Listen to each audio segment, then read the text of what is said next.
এখন গাড়ি পাচ্ছি না।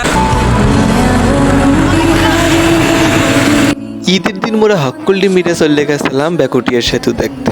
ব্রিজে যাওয়ার সময় এই রাস্তাটা যে এত সুন্দর আর এত নিরিবিলি জায়গা, এর মতো জায়গা আর দুই একটা চোখে পড়ে না। অবশেষে মোরা টোলঘরে আইয়া পড়লাম। টোলঘরের উপর তো মোরা যাইনি, মগদের অত টাহা নাই টোল ভাড়া, নিজ দিয়েই চলে আইছি।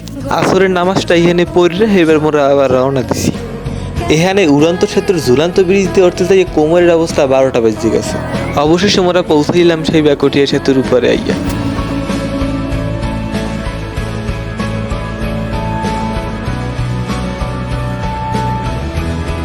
প্রকৃতি সব মায়া ঠেকানো আল্লাহ এখানে ডাইলে দিয়েছে, কত সুন্দর দেখাইতে আছে। ভিডিও করছিলাম আর ভাবতে আসলাম যদি মোবাইল লেগে যায় কোনো মতো একবার পড়ে যায় হলে সম্বল কম্বল মম্বল সবই একবারে চলে যাবে।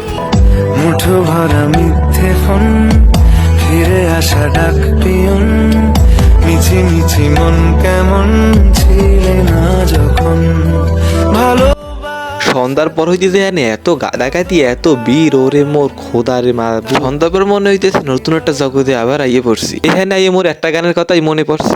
তোমারে দেখিবার মনে চায়, দেখা দাও আমায় তোমারে।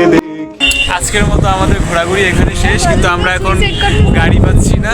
আমরা এখানে একটু বিশ্রাম করো নইলে আমার প্রাণ যায়, দেখা দিয়া শান্ত করো নইলে আমার প্রাণ যায়, তোমারে দেখিবার মনে চাই।